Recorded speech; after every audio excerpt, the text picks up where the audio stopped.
ವಯಸ್ಸಿರೋರ್ಗೂ ಅಷ್ಟೇ ಅಂದ ಚಂದ ಎಲ್ಲ. 2 ಮಕ್ಳನ್ನ ಹೊತ್ತು ಸಾಕಿ ಬೆಳೆಸೋಷ್ಟ್ರಲ್ಲಿ ನಮಗ್ ವಯಸ್ಸಾಗಿ ಮೇಕಪ್ ಮಾಡ್ಕೊಳ್ಳೋಷ್ಟು ಟೈಮ್ ಇರಲ್ಲ. ನಿಮ್ ಬಾಯಿ ಹರಕೆಯಿಂದ ನನಗ್ ಮಕ್ಳಾಗ್ಲಿ ಅಕ್ಕ, ಆಗ ಹೇಳ್ತೀನಿ. ನಾನು ಹೇಳ್ತೀನಿ, ಕೇಳಿಸ್ಕೊ ಮೊದ್ಲು. ನನ್ನ ಹತ್ರ ಡೈಮಂಡ್ ನೆಕ್ಲೆಸ್ ಇದೆ ಅಂತ 3 ಹೊತ್ತು ಅದನ್ನೇ ಹಾಕೊಂಡಿದ್ರೆ 3ನೇ ದಿನಕ್ಕೆ ಅದ್ರ ಬೆಲೆ ಕಳ್ಕೊಳ್ಳುತ್ತೆ. ನಿನ್ ಭವಿಷ್ಯ ಹಾಗಾಗ್ದೇ ಇರೋ ಹಾಗೆ ನೋಡ್ಕೋ ಸುಮನಾ. ನಮ್ ನೈನಿ ಅಕ್ಕ ಹೀಗೆಲ್ಲ ಬೈದಿಲ್ಲ. ಹಾಸಿನಿ ಅಕ್ಕ ಯಾಕೆ ಹೀಗೆಲ್ಲ ಮಾತಾಡ್ತಾರೆ ಚಿಕ್ಕಮ್ಮ?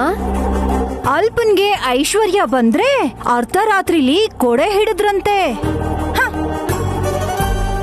ಉತ್ತರ ಹೇಳೋದ್ ಬಿಟ್ಟು ಗಾದೆ ಮಾತು ಹೇಳೋದ್ರಲ್ಲ.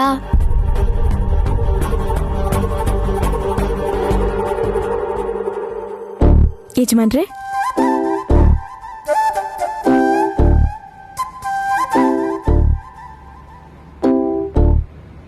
ಪಾತ್ರೆ ತೊಳಕ್ಕೆ ನೀನೇನ್ ಬಳಸ್ತೇನೆ? ಯಾಕೆ ಟಿವಿಲಿ ಹಾಕಿಸ್ತೀರಾ? ಇಲ್ಲ ಬಿಡು, ಟೈಮ್ ಇದ್ದಾಗ ನಾನು ಟ್ರೈ ಮಾಡೋಣ ಅಂತ. ಯಾಕಂದ್ರೆ ನೀರ್ ಕುಡಿಯೋದಕ್ಕೆ, ಟೀ ಕುಡಿಯೋದಕ್ಕೆ, ಮಜ್ಜಿಗೆ ಬಳಸೋದಕ್ಕೂ ಕೂಡ ಎಲ್ಲದಕ್ಕೂ ಒಂದೇ ಗ್ಲಾಸ್ ಬಳಸ್ತಾ ಇದ್ದೀನಿ. ಚೂರು ಡಿಫ್ರೆನ್ಸೇ ಕಾಣಿಸ್ತಿಲ್ಲ. ಆ ಸೀಕ್ರೆಟ್ ಏನು? ಹೇಳಿದ್ರೆ ನಗ್ತೀರಾ ಅಷ್ಟೆ. ಪರವಾಗಿಲ್ಲ, ಹೇಳು. ಅಡ್ಗೆ ಮಾಡಿದ್ಮೇಲೆ ಮಿಕ್ಕಿರೋ ಇಜ್ಲ ಜೊತೆ ತೆಂಗಿನ ನಾರ್ ತಗೊಂಡು ಅದ್ರಲ್ಲಿ ತೊಳಿತೀನಿ. ಹೋ, really? It's a wonder, you know. ಈ ವಿಷಯ ಹೇಳಿದ್ರೆ ಅದು ಎಷ್ಟೋ ಜನಕ್ಕೆ ಹೆಲ್ಪ್ ಆಗುತ್ತೆ. ಹೌದು, ನಿನಗೆ ಹೇಗೆ ಗೊತ್ತಾಯ್ತಿದಲ್ಲ? ಪಟ್ನದಲ್ಲಿ ಈ ಇಜ್ಲೊಲೆ ಎಲ್ಲಿರುತ್ತೆ? Gas stove. ಹೌದೌದು, ಅಡ್ಗೆ ಮನೇಲಿ ಇರ್ಬೇಕಾಗಿದ್ದ ಬೂದಿ ಸ್ವಲ್ಪ ನಿನ್ ತಲೆ ಒಳಗ್ ಬಂದಿದೆ. Good morning Vishal sir. ಹಾ ಶ್ರೀನಿವಾಸ್ ಅವರೇ, ಏನ್ ವಿಷಯ? ತಿಲೋತ್ತಮ ಮೇಡಮ್ 10 ಲಕ್ಷನ ಡ್ರಾ ಮಾಡ್ಕೊಂಡು ಇಟ್ಕೊಳಕ್ ಹೇಳಿದ್ರು ಸರ್. ಇವತ್ತು ರಾತ್ರಿ ನಮ್ಮ ಮನೆಯಲ್ಲಿ ಒಂದು ಚಿಕ್ಕ ಫಂಕ್ಷನ್ ಇದೆ. 100-200 ಜನ ಬರ್ತಿದ್ದಾರೆ. 10 ಲಕ್ಷ ರೂಪಾಯಿನ ಕಾಪಾಡ್ಕೊಳ್ಳೋದು ಅಂದ್ರೆ ತುಂಬಾ ಕಷ್ಟ ಆಗತ್ತೆ ಸರ್. ಅದಕ್ಕೆ ಮೇಡಮ್ ನಿಮ್ಮ ಹತ್ರನೇ ಕೊಡಕ್ ಹೇಳಿದ್ರು. ಮಾಮ್ ಹೇಳಿದ್ರ? ಹೌದು ಸರ್. ನೀವು ಅವ್ರಿಗೆ ಕೊಡ್ಬೋದಿತ್ತಲ್ಲ. ಅವರು ಕೆಲ್ಸದ ಮೇಲೆ ಹೊರಗೆ ಹೋಗಿದ್ದಾರೆ ಮೇಡಮ್. ನಾಳೆ ಬೆಳಿಗ್ಗೆ ಆಫೀಸಲ್ಲಿ ಕೊಟ್ರೆ ಸಾಕು. ನಾವೆಲ್ಲ ಎತ್ತಿಡಕ್ಕಾಗತ್ತೆ? ನೋಡಿದ್ರಲ್ಲ ಮನೇನ. ಹಾ, ಓಕೆ ಶ್ರೀನಿವಾಸ್ ಅವರೇ, ರಿಲ್ಯಾಕ್ಸ್. ಮಾಮ್ ಹೇಳಿದ್ಮೇಲೆ ಇಲ್ಲ ಅಂತ ಹೇಳಕ್ಕಾಗಲ್ಲ. ಕೊಡಿ. ಒಂದ್ಸಲಿ ಚೆಕ್ ಮಾಡಿ ಸರ್.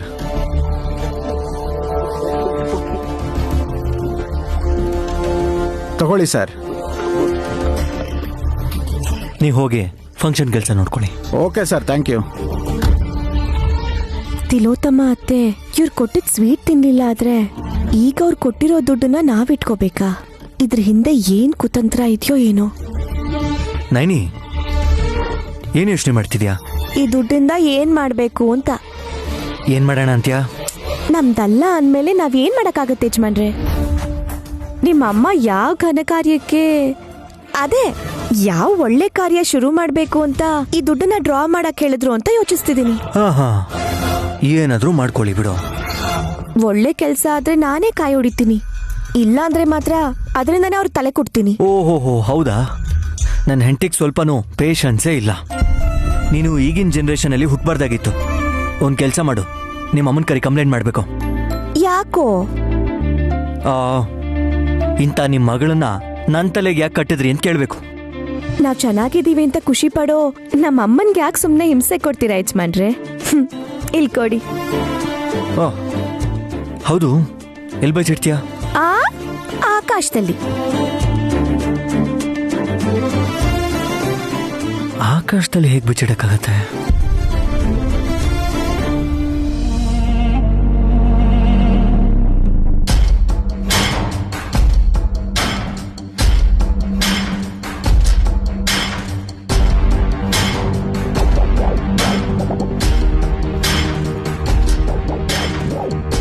ಸ್ವಾಮೀಜಿಗಳು ಮತ್ತೆ ಮತ್ತೆ ಹೇಳಿದೇನು ಅಂದ್ರೆ ಸುಮನ ವಿಕ್ರಾಂತ್ ಅವರು ಆಷಾಢ ಮುಗಿಯೋವರೆಗೂ ಒಂದಾಗಬಾರ್ದು ಅಂತ. ಆದ್ರೆ ಶಾಂತಿ ಮುಹೂರ್ತ ನಡೆದೋಯ್ತು ಅಂತ ಅವಳೇ ಫೋನ್ ಮಾಡಿ ಹೇಳಿದ್ಲು. ಮುಂದೆ ಇನ್ನೇನಾಗುತ್ತೋ ಅಂತ ನನಗೆ ಭಯ ಆಗ್ತಿದೆ.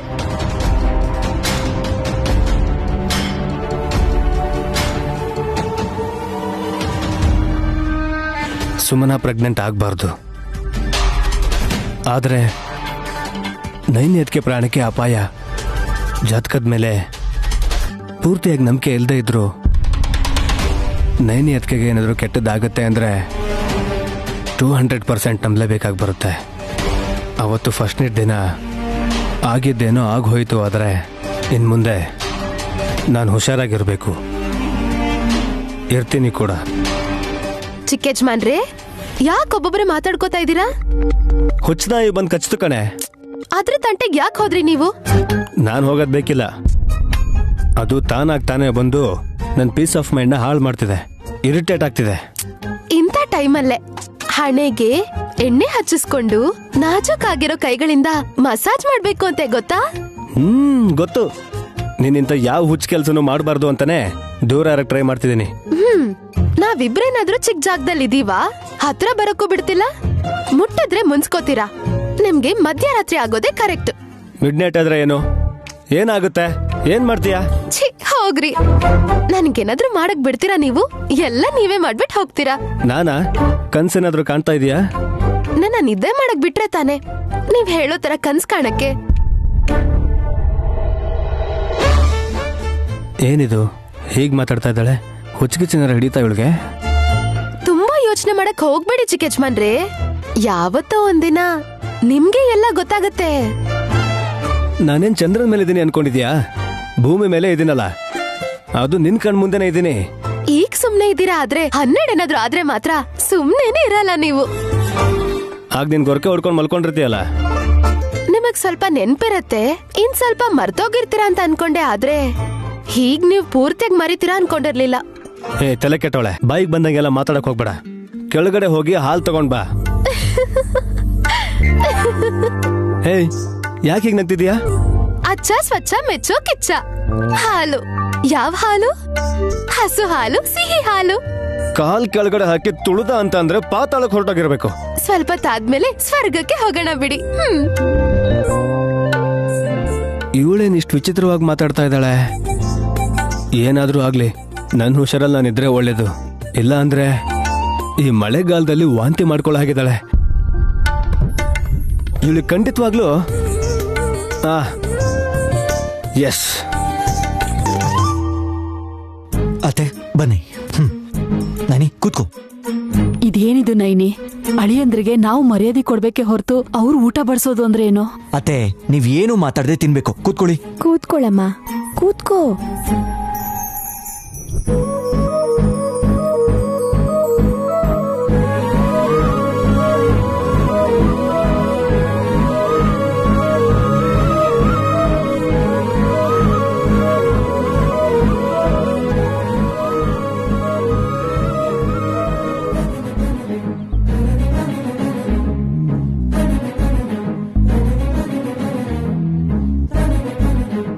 ಹಾಗೇನು ಇಲ್ಲ ಅಳಿಯಂದ್ರೆ. ನಮ್ಮೂರಲ್ಲಿ ಹೀಗ್ ಮಾಡಿದ್ರೆ ತಲೆ ಕೆಟ್ಟಿದ್ಯಾ ಅಂತ ಕೇಳ್ತಾರೆ.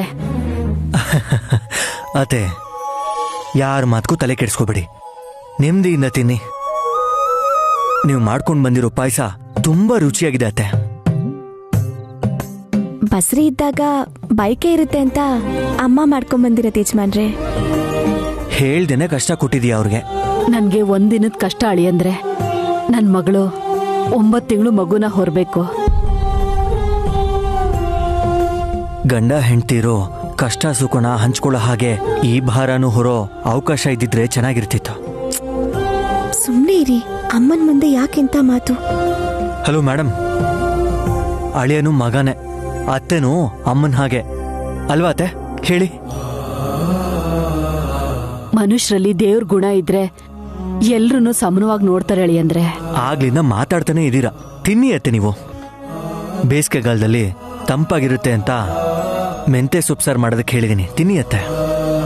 ನೈನಿ ಮಾಡಿದ್ರೆ ಹೇಗಿರುತ್ತೆ ಅಂತ ನಿಮಗೆ ಗೊತ್ತಲ್ವಾ? ಹೊಟ್ಟೆ ತುಂಬಾ ತಿನ್ಬೇಕು. ಈ ನಿಮ್ಮ ಅಳಿನ ಕೈವಾಡನೂ ಇದೆ ಇದರಲ್ಲಿ. ಏನ್ ಸಹಾಯ ಮಾಡಿದಿರೋ ಏನೋ? ಅಮ್ಮ ಅಡಿಗೆಗೆ ಉಪ್ಪು ಹಾಕಿದಾರ ಅಷ್ಟೇ. ಅದನ್ನ ಮಾಡಿದ್ದೀನಲ್ವಾ? ಎಷ್ಟು ಚೆನ್ನಾಗಿ ಅಡುಗೆ ಮಾಡಿದ್ರು ರುಚಿಗೆ ತಕ್ಕಷ್ಟು ಉಪ್ಪು ಹಾಕ್ಬೇಕು. ಒಂದ್ ವೇಳೆ ಹೆಚ್ಚು ಕಡಿಮೆ ಆದ್ರಂತೂ ಟೇಸ್ಟೇ ಇರಲ್ಲ. ಕರೆಕ್ಟೇ ಅಲ್ವಾ?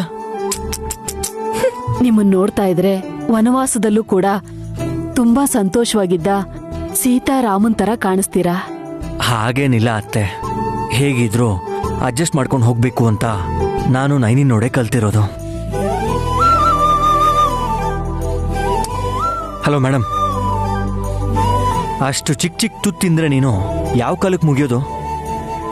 ನೋಡು, ನನ್ನ ಕೈಯಲ್ಲಿ 2 ತುತ್ತಿಂದೆ ಅನ್ಕೋ, ಆಗ ತೃಪ್ತಿಯಾಗಿ ತಿಂದಂಗಿರುತ್ತೆ. ತಿನ್ನು.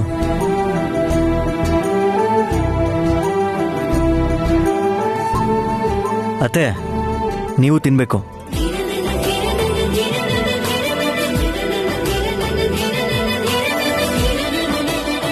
ತಿನ್ನಿ. ಯಜಮಾನ್ರು ಕೇಳಲ್ಲಮ್ಮ, ಅವ್ರು ಯಾವಾಗ್ಲೂ ಹೀಗೆ. ನನ್ನ ಹೆಂಡ್ತಿನ ಚಿಕ್ಕ ವಯಸ್ಸಲ್ಲಿ ಎತ್ಕೊಂಡು ಕೈತು ತಿನ್ಸಿರ್ತೀರಲ್ವ ನೀವು. ಇಂಥ ಒಂದು ಒಳ್ಳೆ ಹೆಣ್ಣನ್ನ ನನಗೆ ಹೆಂಡ್ತಿಯಾಗಿ ಕೊಟ್ಟಿರೋದಕ್ಕೆ ಋಣ ತೀರ್ಸ್ಕೊತಿರೋ ಅಳಿಯ ಅಂತ ಅನ್ಕೊಡಿ. ತಿನ್ನಿ. ತಿನ್ನಿ.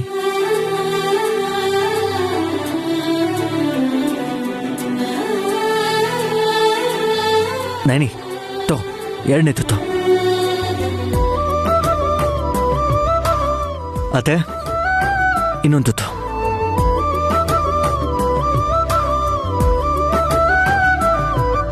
ಅತ್ತೆಗೇನಾದ್ರೂ ನೆತ್ತಿಗತ್ತಿದ್ರೆ ನೀರು ಕುಡ್ಸೋದಕ್ಕೆ ನೀನು ರೆಡಿಯಾಗಿರ್ಬೇಕು. ತಿನ್ನು.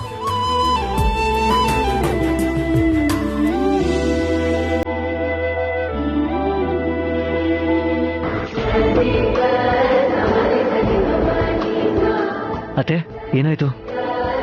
ಖಾರ ಆಯ್ತಾ ನಿಮ್ಗೆ? ಓ, ಎಮೋಷನಲ್ ಆಗಿದ್ದೀರಾ ಅನ್ಸತ್ತೆ. ರಿಲ್ಯಾಕ್ಸ್ ಅತ್ತೆ, ತಿನ್ನಿ. ಹಾ,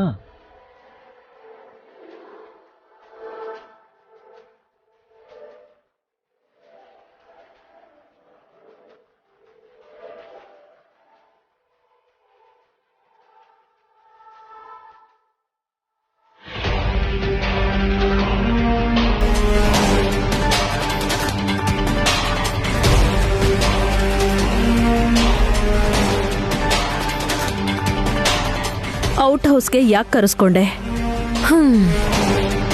ಅವನು ಒಬ್ಬ ಕಳ್ಳ ಆಂಟಿ. ಮನೆ ಒಳಗ್ ಕರೆದ್ರೆ ಬೆಲೆ ಬಾಳೋದೇನಾದ್ರೂ ಕದಿತಾನೇನು ಅಂತ. ನಮಸ್ತೆ ಮೇಡಮ್. ಮ್ಯಾಟರ್ ಹೇಳಿದ್ಯಾ? ಗೊತ್ತು ಮೇಡಮ್, ಬದ್ರಿನಾಥ್ ಅವ್ರ ವಠಾರದಲ್ಲಿ ವಾಸಿಸ್ತಿರೋ ವಿಶಾಲ್ ಅವ್ರು ಎತ್ತಿಟ್ಟಿರೋ 10 ಲಕ್ಷ ರೂಪಾಯಿ ಕದಿಬೇಕು ಅಷ್ಟೇ ಅಲ್ವಾ ಮೇಡಮ್?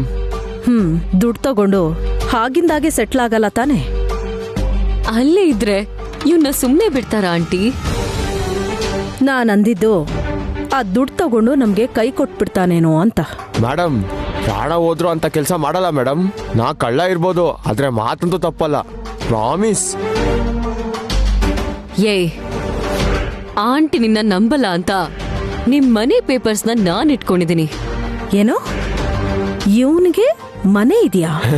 ಕಾರು ಇದೆ ಮೇಡಮ್. ಮೊನ್ನೆ ಮನೆಗೆ ಅಂತ SUV ತಗೊಂಡೆ, 20 ಲಕ್ಷ ಆಯ್ತು. ಕಳ್ತನ ಮಾಡೋದ್ರಲ್ಲಿ ಇವನು ಕೋಟಿ ಸಂಪಾದಿಸ್ತಾನೆ ಆಂಟಿ. ಅದಕ್ಕೆ ಇವನ್ ಮನೆ ಡಾಕ್ಯುಮೆಂಟ್ಸ್ನ ನಾನ್ ಇಟ್ಕೊಂಡಿದೀನಿ. ನಮ್ ಕೆಲ್ಸ ಮಾಡ್ಕೊಟ್ಮೇಲೆ ಆ ಪೇಪರ್ ಜೊತೆ ಹೇಳ್ದಾಗ ಮಾಡಿದಕ್ಕೆ 2 ಲಕ್ಷನ ಕೊಟ್ಟು ಕಳಿಸ್ತೀನಿ. It's all right. ಇಲ್ಲಿ ನೋಡಪ್ಪ, ಆ ವಟಾರದಲ್ಲಿ ಎಷ್ಟೊಂದು ಮನೆಗಳಿವೆ. ನಯನಿ ವಿಶಾಲ್ ಜೊತೆ ಈಗ ನಯನಿ ಅಮ್ಮ ಕೂಡ ಇದ್ದಾರೆ. 45 ವರ್ಷ ಆದ್ಮೇಲೆ ಸರಿಯಾಗಿ ನಿದ್ದೆ ಬರಲ್ವಂತೆ. ಕೋಳಿ ನಿದ್ರೆ ಮಾಡ್ತಾರೆ, ಚೂರ್ ಶಬ್ದ ಆದ್ರೂ ಎದ್ದು ಬಿಡ್ತಾರೆ. ನೀನ್ ನೋಡಿದ್ರೆ ಪ್ರಾಬ್ಲಮ್ ಮಾತ್ರ ಅಲ್ಲ, ಕೆಲ್ಸನೂ ಆಗಲ್ಲ ಅಂತ ಹೇಳ್ತಿದ್ದಾರೆ ಆಂಟಿ. ಮೇಡಮ್, ನಾನು ಬೆಕ್ಕು ಒಂದೇ ತರ ನಡಿತೀವಿ, ಚೂರು ಶಬ್ದ ಬರಲ್ಲ. ದುಡ್ಡು ಹೋಯ್ತು ಅಂತ ಕಳ್ತನದ ಅಪವಾದ ನಯನಿ ಅಮ್ಮನ ಮೇಲೆ ಬಂದ್ರೂ ಪರವಾಗಿಲ್ಲ, ಆಗ ಅವಳಿಗಿನ್ನೂ ನೋವಾಗತ್ತೆ. Correct aunty. ಬಡತನ ಅಂತ ಹೀಗೆಲ್ಲ ಮಾಡಿದ್ರು ಅಂತ ಬ್ಲೇಮ್ ಮಾಡ್ಬೋದು. ಮತ್ತೆ ನಾವ್ ಆ ದುಡ್ಡನ್ನ ಪಡ್ಕೊಳ್ಳೋದಕ್ಕೆ ಅವ್ರ ಅಮ್ಮನ ಕೈಲೇ ನಾವ್ ಕೆಲ್ಸ ಮಾಡಿಸ್ಕೋಬಹುದು. ಹೇಯ್, ನಿನ್ ಟ್ಯಾಲೆಂಟ್ ಮೇಲೆ ನಮ್ ಪ್ಲಾನ್ ಡಿಪೆಂಡ್ ಆಗಿದೆ. ದುಡ್ಡೆಗರ್ಸಿ ನಮಗ್ ಫೋನ್ ಮಾಡ್ಬೇಡ. ನಾಳೆ ಸಖಿನೇ ನಿನ್ನನ್ನ ಕಾಂಟ್ಯಾಕ್ಟ್ ಮಾಡ್ತಾಳೆ. Okay madam. ಹೋಗು, ಕೆಲ್ಸ ನೋಡ್ಕೋ. Okay madam. ಗೋ. ಬರ್ತೀನಿ ಮೇಡಮ್. ಬರ್ತೀನಿ ಮೇಡಮ್.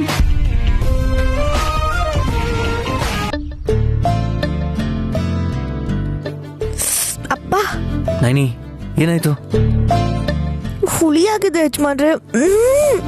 ಬಿಸಾಕೋದ್ ಬಿಟ್ಟು ಅಷ್ಟಿಷ್ಟಪಟ್ಟು ಯಾಕೆ ತಿಂತಿದ್ಯಾ ಮತ್ತೆ? ಇಂಥ ಸಮಯದಲ್ಲಿ ಹುಳಿಯಾಗಿರೋ ಮಾವಿನಕಾಯಿ, ಹುಣಸೆಕಾಯಿ, ಕೆಮ್ಮಣ್ಣು ತಿಂದ್ರೆ ಚೆನ್ನಾಗಿರುತ್ತೆ.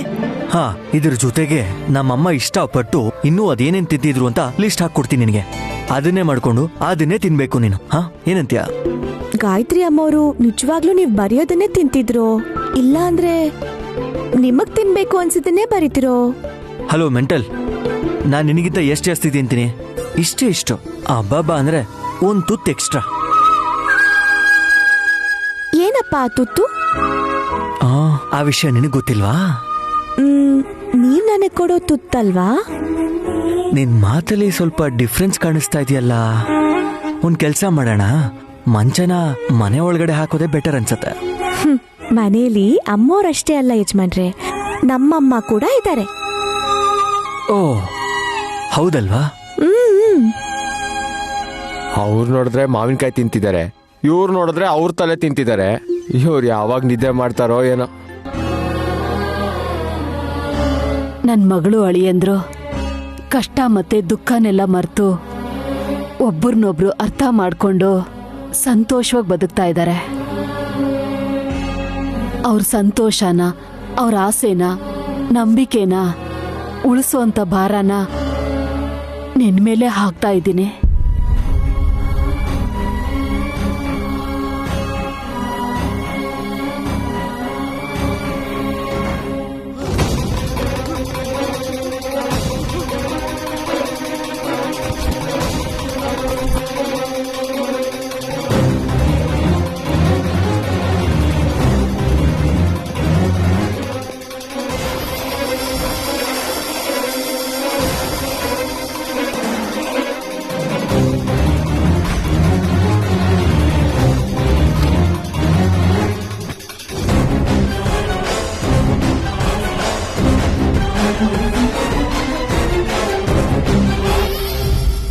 ಯಾರದು? ಹಾ,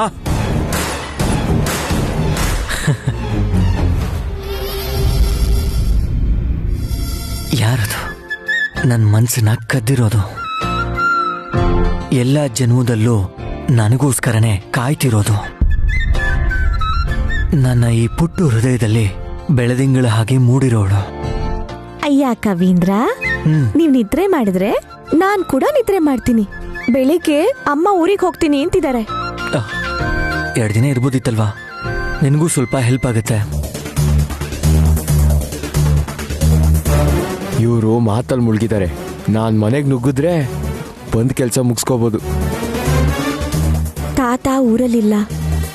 ಅಮ್ಮನವ್ರ ದೇವಸ್ಥಾನ ಸ್ವಚ್ಛ ಮಾಡಿ ದೀಪ ಆರ್ದಿರೋ ಹಾಗೆ ನೋಡ್ಕೋಬೇಕು.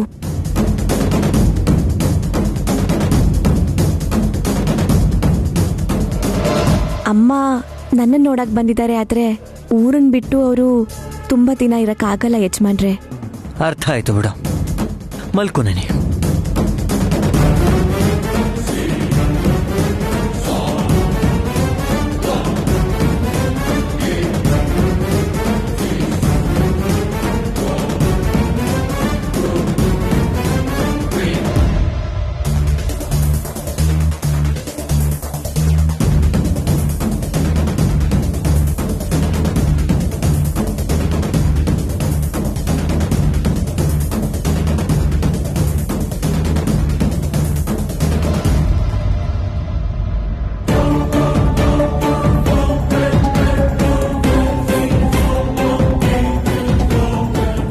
ದುಡ್ಡೇಲಿಟ್ಟಿದ್ದಾರೆ, ಇಲ್ಲೆಲ್ಲೋ ಕಾಣಿಸ್ತಿಲ್ವಲ್ಲ. ಇಲ್ಲಿ ಬೀರು ಕೂಡ ಇಲ್ಲ. ಎಲ್ಲಿ ಬಚ್ಚಿಟ್ಟಿದಾರಪ್ಪ ಇವರು?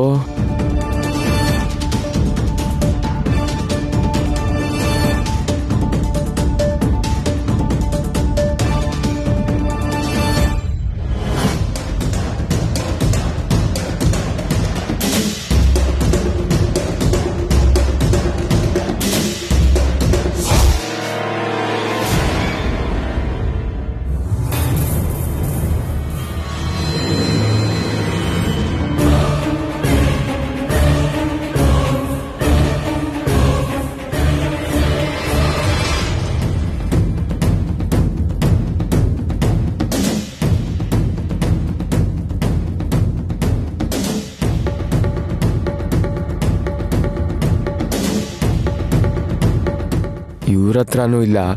ಇನ್ ಎಲ್ಲಿಟ್ಟಿದಾರಪ್ಪ?